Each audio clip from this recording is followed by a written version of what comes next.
여보세요. 민우야. 엄마가 집을 못 찾겠다. 여기가 어딘지 도통 모르겠어. 손에 든 검은 봉지에는 아들이 좋아하는 반찬이 가득한데 어머니는 멍하니 길가에 서 계십니다.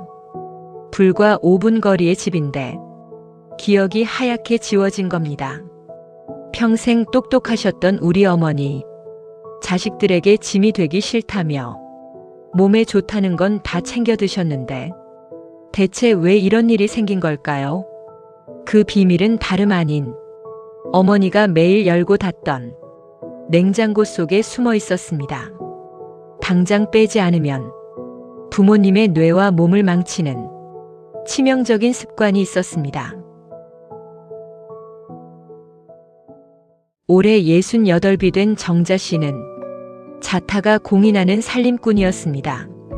자식들 다 키워보내고 이제는 몸 좀 챙기라며 아들이 매달 용돈을 보내오지만 정자 씨는 늘 아끼고 또 아꼈습니다. 밥상에는 항상 몸에 좋다는 각종 채소와 즙이 올라왔습니다. 하지만 언제부터였을까요? 정자 씨의 손끝이 조금씩 떨렸습니다.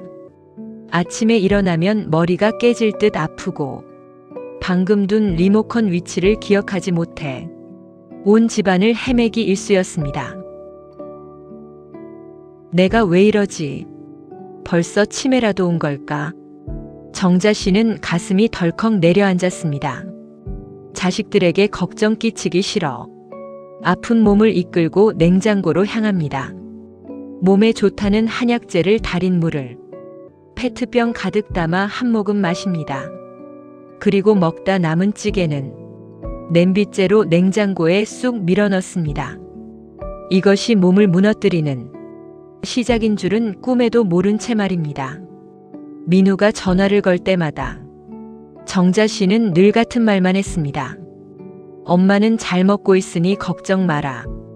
그 목소리가 조금씩 잠겨가는 것을 민우는 알아채지 못했습니다.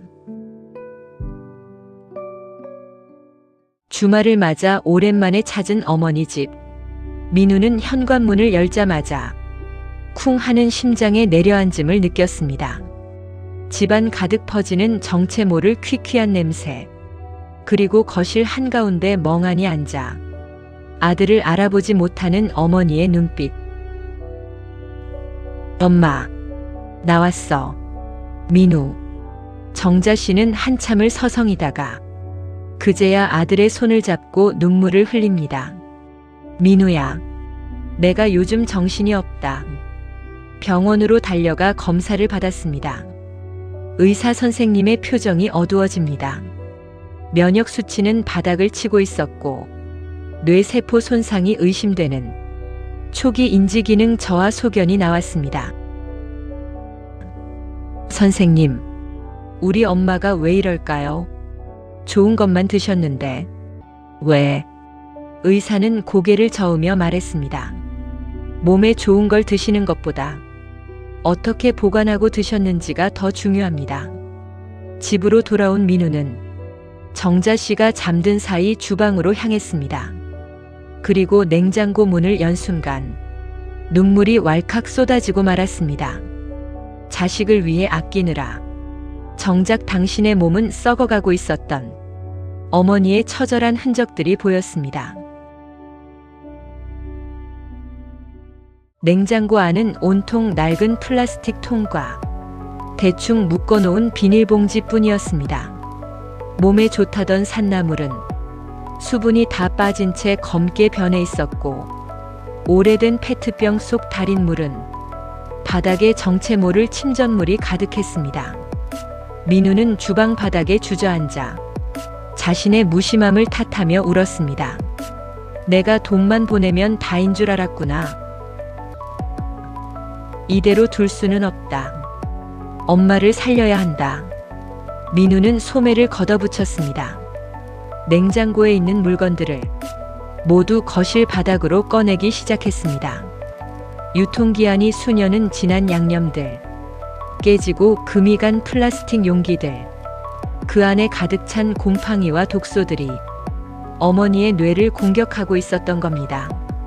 민우는 인터넷을 뒤지고 전문가들의 조언을 메모했습니다.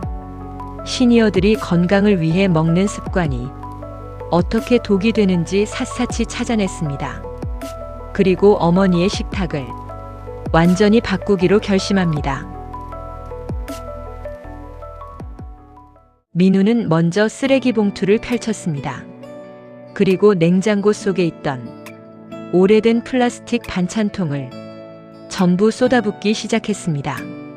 엄마, 이거 다 버려야 해. 정자 씨는 아까워하며 말렸지만 민우는 단호하게 용기들을 폐기했습니다. 비스페놀 같은 환경 호르몬과 미세 플라스틱이 미세한 균열 사이로 나와 뇌신경을 세포 수준에서 마비시키고 치매를 유발한다는 사실을 알았기 때문입니다. 민우는 마트로 달려가 단단하고 위생적인 유리 밀폐 용기와 스테인리스 용기를 크기별로 샀습니다. 어머니가 남은 음식을 보관할 때 독소가 나오지 않도록 하기 위함이었습니다. 두 번째로 민우가 꺼낸 것은 어머니가 물처럼 마시던 페트병이었습니다. 일반 생수 페트병을 씻어서 거기에 버섯물이나 한약재를 넣어둔 것들입니다. 민우는 페트병을 전부 싱크대에 쏟아버렸습니다. 한번 개봉한 페트병은 아무리 깨끗이 씻어도 안쪽 미세한 틈새에 수백만 마리의 박테리아와 암을 유발하는 세균이 번식합니다. 특히 시니어들의 약한 면역력에는 치명적인 독약이 됩니다. 민우는 깨끗하게 열탕 소독이 가능한 대용량 유리 물병 3개를 준비했습니다. 그리고 끓인 물은 반드시 유리병에 담아 냉장 보관하도록 어머니의 손을 잡고 신신당부했습니다. 세 번째는 검은 봉지에 쌓여있던 먹다 남은 채소와 과일들이었습니다.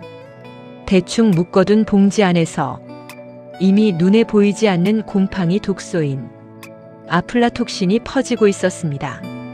이 독소는 씻거나 끓여도 사라지지 않고 간암과 뇌 손상을 일으키는 주범입니다. 민우는 채소들을 하나씩 꺼내 물기를 완전히 제거했습니다. 그리고 키친타월로 감싸서 새로 산 실리콘 지퍼백에 종류별로 깔끔하게 분류해 넣었습니다. 공기와의 접촉을 차단해야 곰팡이 균의 번식을 막을 수 있기 때문입니다. 엄마, 이제 이렇게 보관해야 해. 민우는 마트에서 산 안전한 대체 식품들을 냉장고에 차곡차곡 채워 넣었습니다. 기존에 정제된 양념 대신 천연 발효 식초와 국내산 들기름을 넣었습니다. 불포화 지방산이 풍부한 들기름은 뇌세포를 활성화하고 치매 예방에 탁월한 효과가 있습니다. 또한 유통기한이 명확하고 방부제가 없는 신선한 유기농 두부와 매일 아침 삶아 먹을 수 있는 신선한 무항생제 달걀 2판을 냉장고 가장 잘 보이는 칸에 두었습니다. 달걀의 풍부한 콜린 성분은 기억력을 담당하는 아세틸콜린을 만들어 어머니의 지워진 기억을 다시 채워줄 핵심 식품이었습니다. 민우는 큰 글씨로 달력에 적었습니다. 아침에는 삶은 달걀 2개와 들기름 1스푼, 물은 반드시 유리병에 있는 것만 마시기. 엄마가 혼자서도 쉽게 실천할 수 있도록 냉장고 문 앞에도 커다랗게 붙여두었습니다. 그날 이후로 많은 것이 변했습니다. 민우는 주말마다 어머니 집을 찾아 냉장고를 점검했습니다. 유리 용기 속 음식들은 항상 깔끔하게 관리되었고 주방에서는 더 이상 퀴퀴한 냄새가 나지 않았습니다. 정자 씨도 아들의 정성에 보답하듯 매일 아침 삶은 달걀을 챙겨 먹고 유리병에 든 맑은 물을 마셨습니다. 시간이 흘러 석 달이 지났을 때 기적이 찾아왔습니다. 아침에 일어날 때마다 정자 씨를 괴롭히던 지독한 두통이 마치 거짓말처럼 사라졌습니다. 손끝의 떨림도 눈에 띄게 줄었고 무엇보다 멍했던 눈빛이 다시 예전처럼 맑고 총명해졌습니다. 다시 찾은 병원에서 의사는 깜짝 놀라며 차트를 보았습니다. 면역 수치가 정상으로 돌아왔습니다.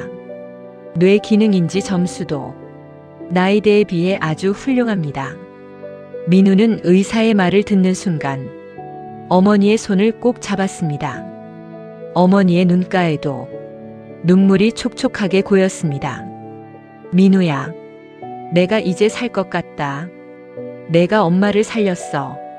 잘못된 보관 습관을 바꾸고 신선한 대체 식품을 먹은 것뿐인데 어머니의 시간은 거꾸로 흐르기 시작했습니다. 우리는 흔히 부모님 댁에 가면 냉장고가 가득 차 있는 것을 보고 마음을 놓곤 합니다.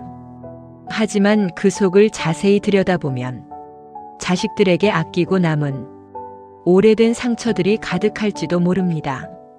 몸에 좋은 줄만 알고 매일 드셨던 부모님의 오랜 습관이 어쩌면 건강을 해치고 있었을지 모릅니다. 이번 주말에는 부모님 댁을 찾아 냉장고 문을 한번 열어보세요. 낡은 플라스틱 통은 없는지, 오래된 페트병이 재사용되고 있진 않은지 직접 확인해 보시기 바랍니다. 부모님이 우리를 키우실 때 가장 좋은 것만 주셨던 것처럼 이제는 우리가 부모님의 냉장고를 가장 안전하고 신선한 사랑으로 채워드려야 할 때입니다. 오늘 영상이 도움이 되셨다면 소중한 부모님과 가족들에게 공유해주세요. 구독과 좋아요는 부모님의 건강을 지키는 작은 실천이 됩니다. 시청해주셔서 감사합니다.